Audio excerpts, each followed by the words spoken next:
Okay. So hello, everybody. Thank you, Florian, for a very nice introduction. So my name is Chris Gogo, and I am one of the PhD candidates in blockchain, in DeFi, at the University of Zurich. And today, I'm going to tell you more about the research project that we just finished and are about to publish a paper about it. I mean, there is a lot of hype around DeFi and especially tokenization. We can see a lot of big banks playing with DeFi, tokenizing financial assets. Practically every week there is a news. Some of them are using Uniswap, using Aave for the financial products they tokenize. And in my talk today, I will try to explain you why they are doing it. Here on this chart, you can see how much assets are being locked in DeFi. Actually, there are a lot of cases where, when in DeFi, we are using different terminology than in traditional finance, and TVL is one of such examples. It stands for total value locked. It's something like assets under management in traditional finance. And you can see that within just 2 years, it grew practically from 0 to over 150 billions. And then it dropped. It dropped typically because of the two things that happened. One was Terra Luna, a crash that actually triggered a lot of other things later. And then you can see that at the end of last year, there was FTX crash, but the market almost recovered from that. Another interesting thing is, when we look at which blockchains are the largest and where the DeFi today actually located is, I mean, it's of course Ethereum, and Tron, Binance, these are layer 1 blockchains, but other chains, Arbitrum, Polygon, they are layer 2s. Arbitrum is optimistic rollup. And I mean, over the last 2 days here, we were talking a lot about zero-knowledge rollups. And I believe that when we meet next time in a few months or 1 year, we simply see one of those zero-knowledge rollups getting to the top of this list. And simply what we did at university, we look at all of those assets that are being locked in DeFi, and we looked how they are being allocated to which DeFi protocols. We simply look at the protocols that are covering almost 90% of all those assets that are in DeFi, and analyze what are the design patterns, what are the risks, and what you should be careful about when you are using it. Generally, we noticed that all DeFi actually comes down to 3 types of the protocols, and there is really nothing more. So one group of the DeFi protocols are liquidity pools. These are the marketplaces that are matching demand side with the supply side. They are synthetic assets or synthetic tokens, and they are aggregators.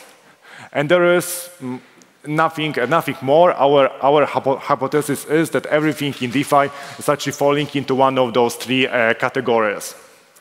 And then when we look at the DeFi risk, I mean, there is a lot of talking about, that DeFi is being hacked. There are, I mean, a lot of different risks. But those DeFi risks are also driven only by 3 factors.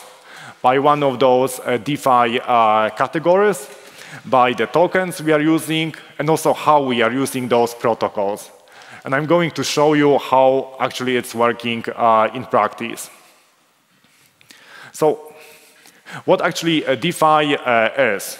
So DeFi is the general term which is describing all of the financial applications that are using a blockchain for their security.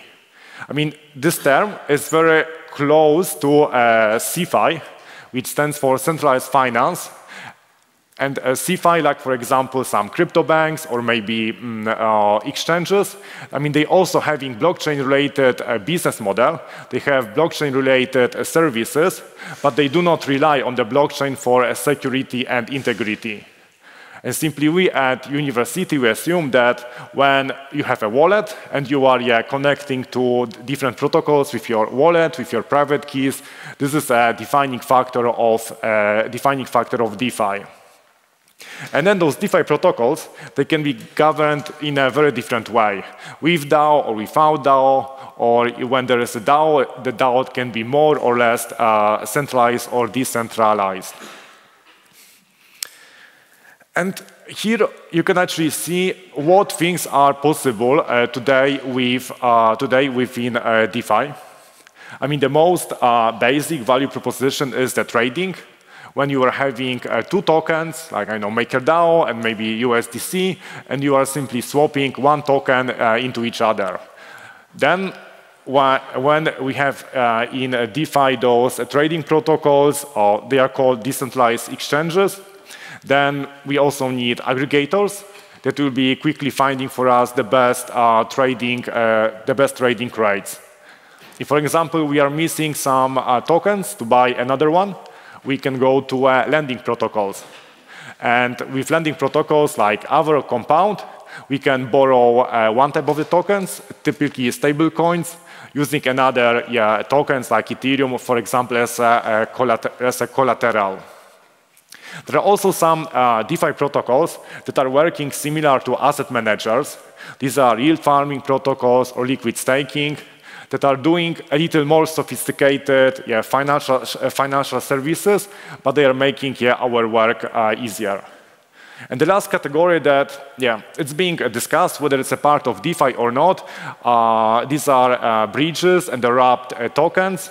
They are simply allowing you, for example, on Ethereum, having a wrapped Solana or wrapped Bitcoin, and get exposure to those cryptocurrencies also on Ethereum blockchain. But the important thing is, I will be talking more about that later, is to understand the financial products. Having wrapped Solana or wrapped Bitcoin is very different from having actual Bitcoin or actual Solana. Like some people learn the hard way. Here you can see actually all those categories that we analyzed in our research. Actually, this is a screenshot from the end of last year. Right now, there is one change, is that liquid staking actually became the second largest DeFi category. It took over lending. And when you look at those 6 categories, as I mentioned, they are covering almost 90% of all of the assets that are in DeFi. And the first 2 categories that you can see here, decentralized exchanges and the lending protocols, this is Uniswap and Aave, for example, they are liquidity pools. They are marketplaces that are matching the demand side with the supply side. For example, for Uniswap, on one side you are having liquidity providers. On the other side, you are having guys that want to buy or sell tokens. When it comes to lending, on one side you have guys that want to, for example, borrow. On the other side, those that want to lend. And those smart contracts are linking those two sides. The second group of DeFi categories are synthetic assets or synthetic tokens. These are DeFi protocols that are issuing or creating some new form of the tokens that are having special properties. For example, in case of the stable coins, their value is equal to typically $1 or $1 franc. There can also be bridges and wrapped tokens or liquid staking protocols. And then later in my talk, I will show you how those synthetic tokens are working. They are a little similar to derivatives in a traditional finance, but not exactly the same. And the last category, which is actually super interesting, is yield farming. And yield farming are aggregators. These are the protocols that are simply connecting with other DeFi protocols and providing liquidity to them. So maybe now let's start from the end. And let's start from looking at yield farming protocols. I mean, those of you that have a background in finance, they know that when you have For example, exchange, you need to have the first people that will put the first orders on the exchange. And those orders are mock-up orders. They are brought by so-called liquidity providers, market makers. And those guys, they simply create the first demand or the first supply in a traditional finance or also in DeFi, so that you can seamlessly use those DeFi protocols. And in DeFi, simply guys that are doing market making, they are being called yield farmers, and the protocols that are doing market makings are being called yield farming protocols. Here, such what yield farming protocols are doing, it's like when you have, for example, Aave or Compound. This is the very simple example. I mean, you can go there and, for example, you can, against your Ethereum, you can buy some USDC, for example. And so in order for you to be able to borrow those USDC, somebody else must actually bring them to the lending protocol. And the guys that are bringing it, these are those yield farming protocols. And yield farming protocols are looking at different interest rates protocols that are simply checking for you where the rates are the highest, and automatically allocating your tokens to them. They can do the same thing using the leverage. That's the second most popular strategy. Or they can also go and do some liquidity providing at decentralized exchanges. And actually, the third strategy is currently growing the fastest, especially with the Uniswap version 3 and those new version of decentralized exchanges. I mean, maybe it's a little sad for those protocols to call them aggregators, because mathematically they are solving a very complex optimization problem. You might think about them like some robo-advisors in a traditional finance that are simply automatically looking for the best investment opportunities and allocating your tokens. You can do those yield farming by yourself directly at different protocols, or you can simply use those aggregators. The second category, synthetic assets, I mean, I believe it's the most interesting, because I assume practically all of you used some stable coins. I mean, maybe you used DAI, maybe you used USDC. So stable coins are synthetic assets that are trying to keep the value always equal to $1. There are another types of the synthetic assets. These are, for example, wrap tokens, like wrap Bitcoin on Ethereum, that is trying to keep the value always equal to 1 Bitcoin. And recently, there are plenty of liquid staking protocols that are doing something a little more sophisticated, and they are trying to keep their value to the value of the stake Ethereum plus the staking awards. But the mechanics is always the same. You have a token, you have a protocol that is simply trying to keep the value of the token to the target. And all those protocols, synthetic tokens, are working the same way, or maybe almost all. They are simply keeping reserves, they are keeping a treasury in order to keep that peg. So, for example, stable coins, they are building a reserves of a traditional fiat money or another crypto assets.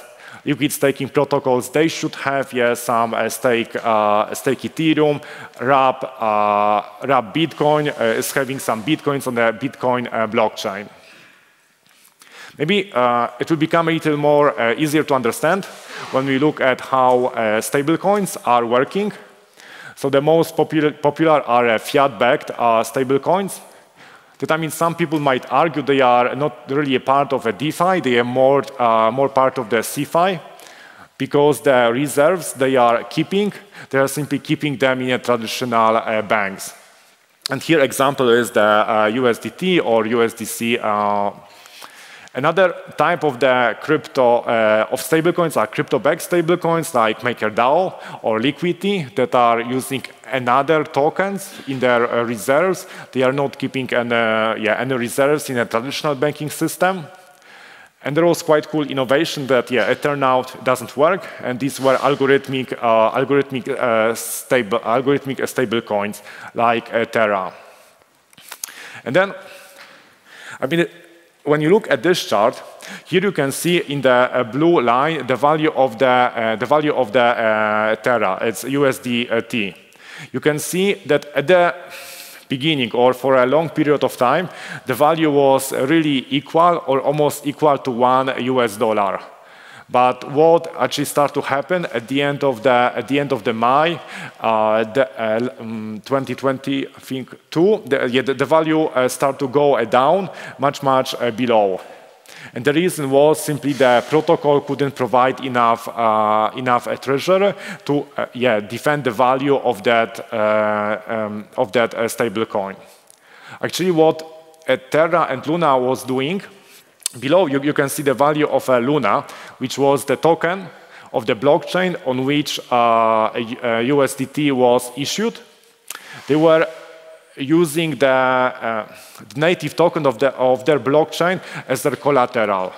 It's something like a traditional bank would be building reserves using equities of that bank. So Terra did something similar. They were using their own governance tokens as their reserves.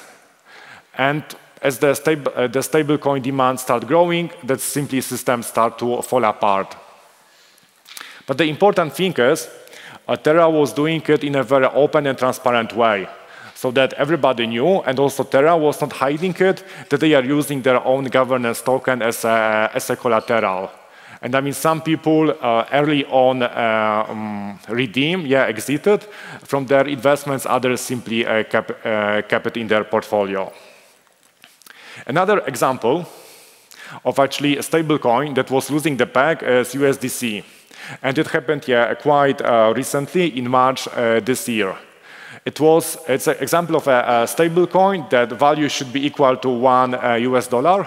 You can see that typically it is equal, but when the Silicon Valley Bank became insolvent, that stablecoin got problems. And those problems were caused by the fact that they were keeping something like $3 billion in Silicon Valley Bank. And those 3 billions were representing around 10% of their treasure. And here you can see how actually market quickly adapted. When the stablecoin was at risk to lose 10% of their treasury, the value immediately dropped by 10% to 90 cents instead of $1. But then, when at the end of the weekend, it was clear that the government is going to back up, and those treasury is safe, the value, the peg simply came back to $1. And this is how stablecoins are working. They can be permanently depegged, like it happened for Terra. It can be temporary depeg. But the important thing is the same thing with depegging can happen to a token, to wrap the Bitcoin. And actually that happened on Solana last year, when the wrapped Bitcoin on Solana was losing a peg for some time. But later, it managed to come back. And when you are buying those wrapped tokens from bridges, you need to be aware that you are not having native tokens, but you are having some synthetic assets that can, in a very extreme market situation, actually lose the value. And this applies also to staking. Right now, it's very popular, especially with the current upgrade on Ethereum, to do a staking, which is being considered a relatively safe investment. On Ethereum, the staking awards are rather high, 5%, but you need to lock it. I mean, before you need to lock it until the recent upgrade. Now, it might be 1 day. But the issue is that those liquid staking tokens, they are also synthetic assets.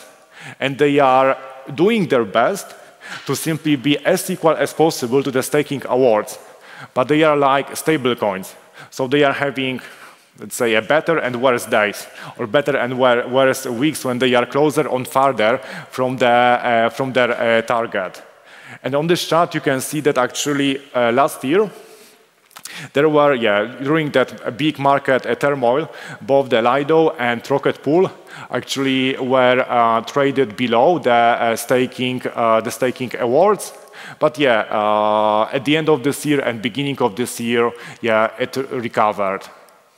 So what you can see on this chart, this is like on the 1st of January 2022, you are having 1 Ethereum, 1 Ether. And then you can put that 1 Ether into staking, and then you can see that you would have something like 1.055 Ether right now in April.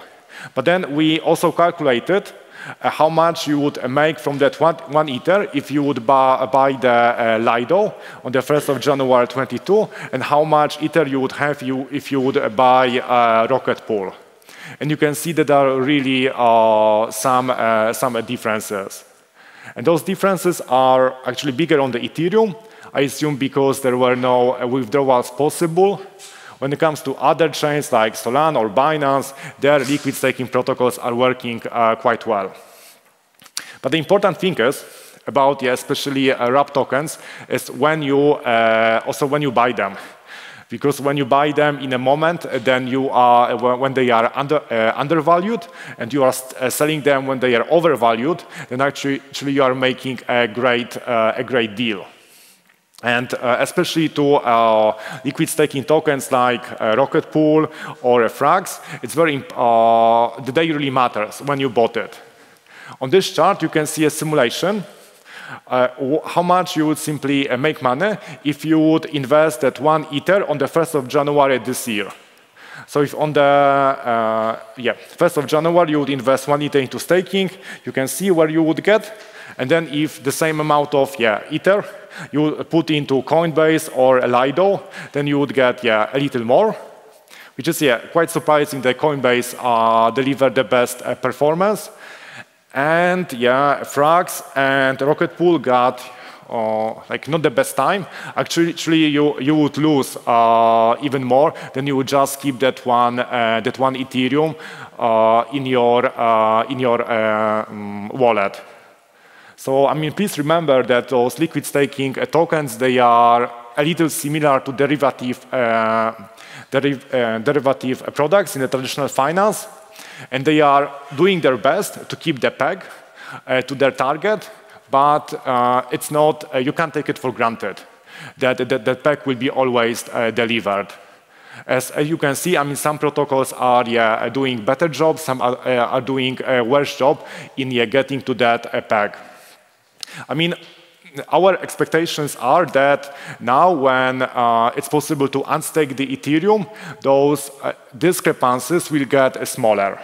Because on another blockchains where you stake only, and when you lock only for 2, 3 days or even 30 days, simply there are no such big discrepancies as on Ethereum. So don't worry too much about that chart if you have Rocket Pool or Frax. And then, let's go to the most interesting categories, which are the lending protocols and the decentralized exchanges. The lending protocols like Aave, they are actually using a lot of mathematics. I mean, some people say that smart contracts are not contracts; they are not smart. So interest rate protocols and DEXs are example of smart contracts that are quite smart. And they are using simply mathematics to determine the interest rates. So when you want to borrow some DAI or another stable coin from Aave or Compound, there is simply a mathematical formula. It's the third one. It's that kinking rates model, simply determining how much interest rates you are going to pay. And also a lot of big banks that are doing some pilots, like JP Morgan, for example, in Singapore, They tokenize Japanese yen, Singaporean dollar, but they also fork those interest rate protocols. They fork Uniswap. They were using those DeFi protocols simply to trade those tokenized assets between each other. And here the advantage is that you know upfront what is going to happen, how much interest rates you are going to pay. It's very transparent because this is simply a mathematics. There is no a banker deciding on anything. And then the biggest category, and also I think one of the biggest innovations in DeFi are decentralized exchanges. So when you think about exchanges, there is something like a central limit order book. So when you think about, or when we look at the for example, Swiss stock exchange, that stock exchange is keeping simply a list of the guys that want to buy some shares and list of the guys that want to sell them.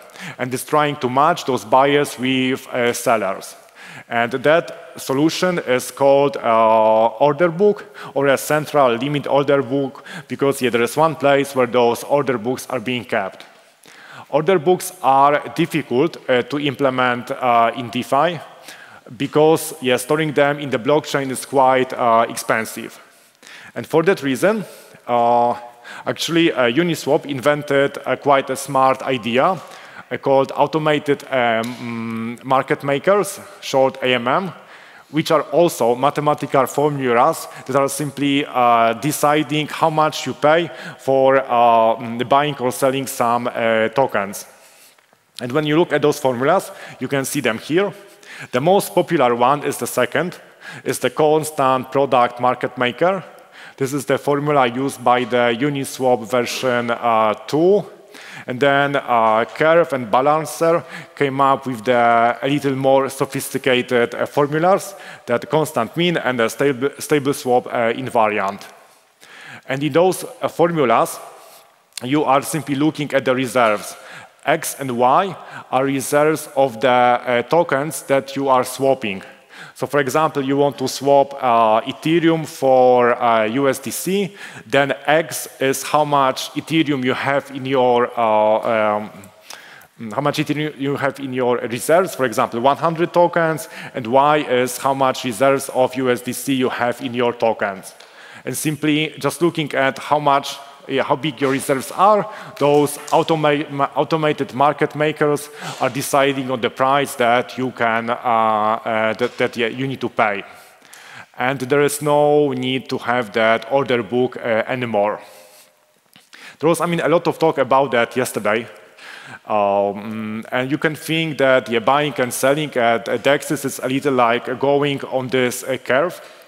It's unfortunately coming with new types of the risks, like slippage and impermanent loss. Because when the reserves of some tokens are small, then you might pay quite a lot, quite a high spread for exchanging something in a decentralized exchange.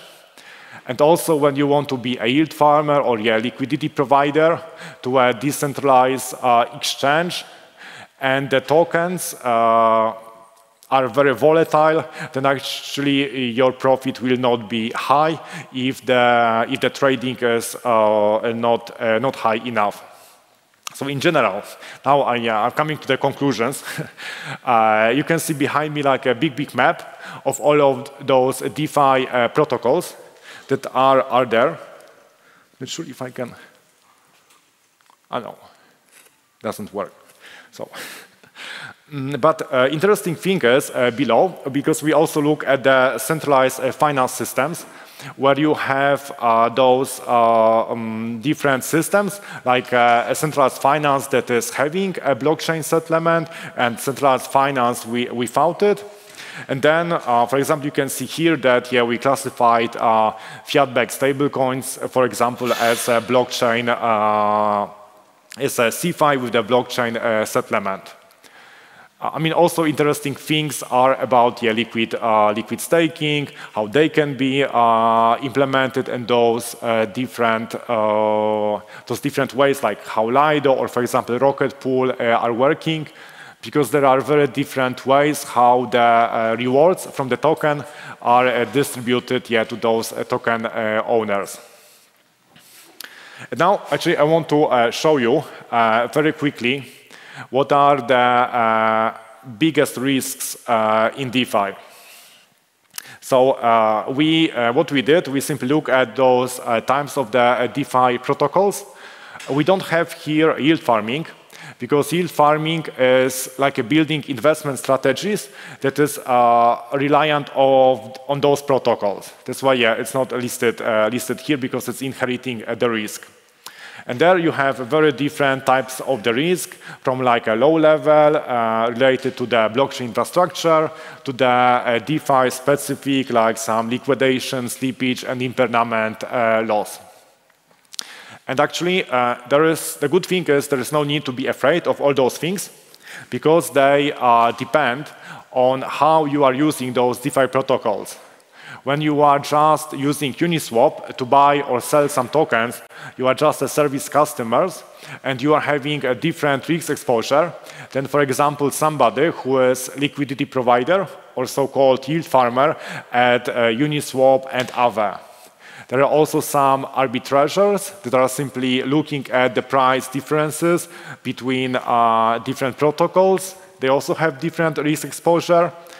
And the DeFi protocols, we politely named as the government users. So guys that are simply holding the governance tokens that want the token to appreciate value. So now we made simply that table even more complex.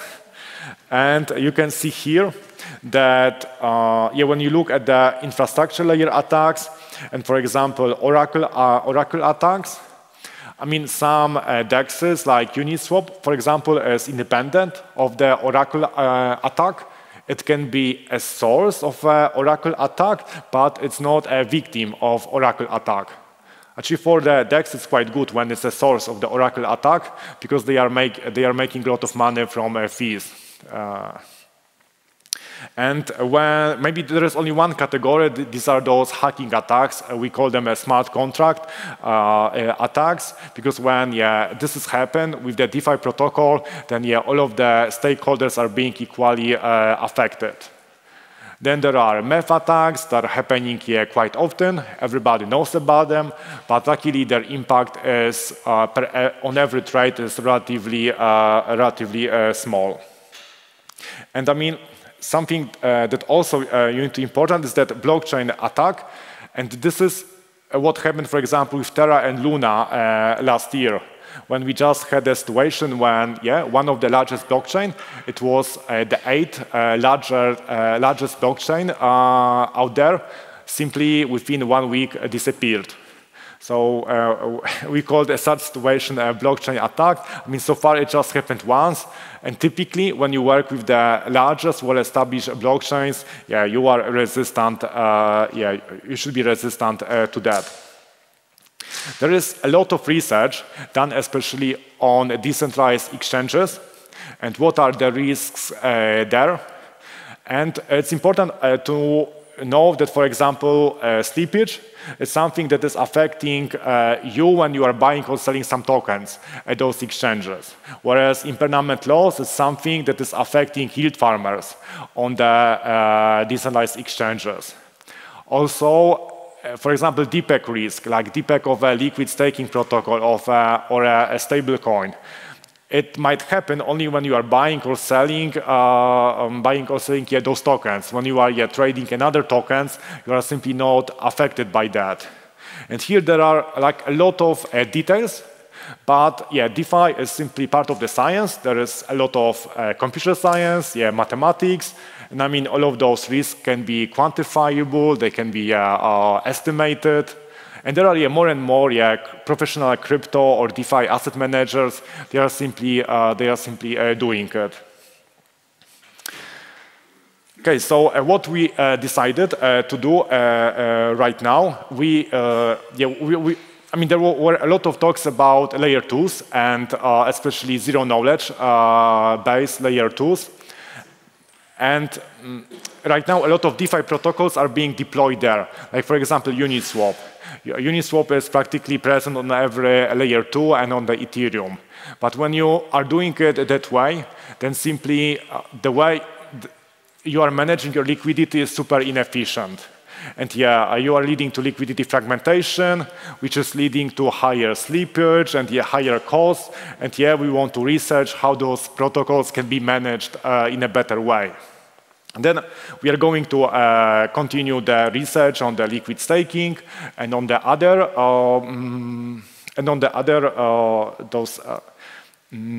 type of the tokens like stablecoins,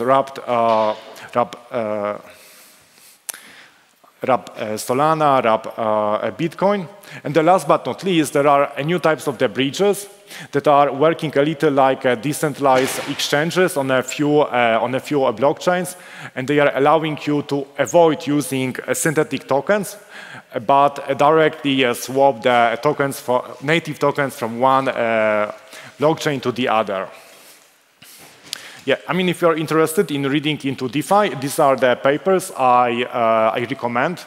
They are typically looking exactly into single types of the protocols. There are, most of the work on the is done on the DEXs, as they are mostly used.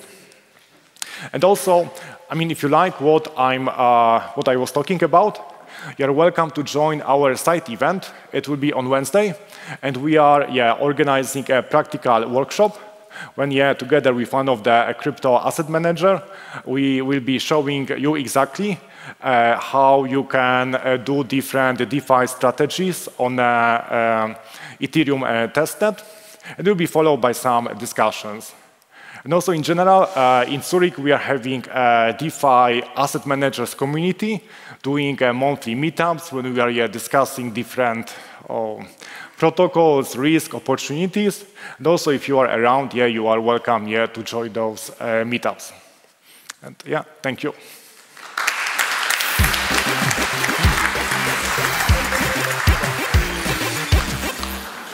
Thanks a lot, Chris, for all these insights. So we have a bit time for questions. There's the mic.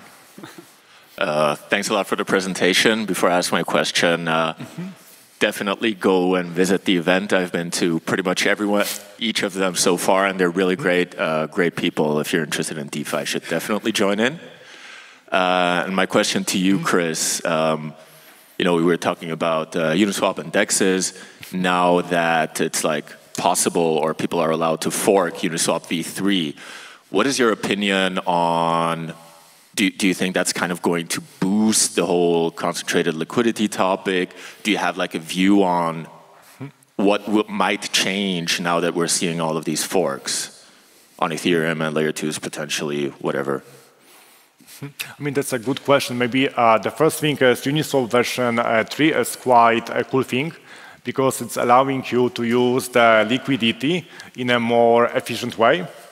A lot of tokens are first going to version 2 to discover the price, then they are going to version 3. I mean, to be honest, I also think that version 3 is so difficult to use that it's practically impossible for a person who is not an asset manager to use it, and then it's better to work together with the yield farming protocols. And I think also for that reason, I don't think those forks will be successful. Because to be successful, you need to be integrated with a lot of yield farming protocols, because when you don't have liquidity, then you will not have users. And in blockchain, at least in DeFi, we can already see a little of that network effect. That there are big blockchains, big protocols attracting more users and more money. Any other question? Yes, we have two up there. So there's one particular risk in DeFi which I'm wondering where you would categorize it, which is fairly common, that there's a very special lending protocol out there, the flash loans, where you take out the loan for one transaction and it's risk-free. From the point of view of the lender, it's risk-free because if it's not profitable, then the transaction will simply revert. And it is envisioned that arbitrage opportunities are going to be harvested even without. So those who spot the arbitrage opportunities can harvest them even without their own capital because they can take out a flash loan.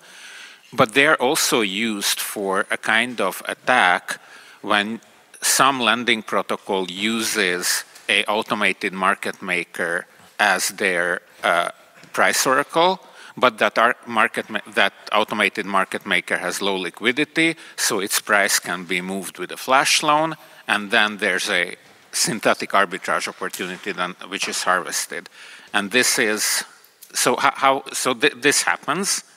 A lot of funds gets, well, you can call it stolen, you can call it harvested. So I'm wondering how does this kind of activity fit into your categorization? Yes, that's a very good question. Unfortunately, I can't go back to that slide with those risks. And indeed, we didn't list their flash loans separately because flash loans are a mechanism that are making other DeFi attacks more aggressive, more profitable. You can do the MEF attacks, you can, as you mentioned, or some arbitrage things, simply with the flash loans, more on a bigger scale. So I don't see them as a separate category. It's more a tool which is making the other attacks far more profitable on a bigger scale. Okay, thanks a lot. I'm sure there are many more questions, but Chris will stay around. You can also talk to him outside. Thanks again for the great presentation. Give Chris a hand again. Thank you.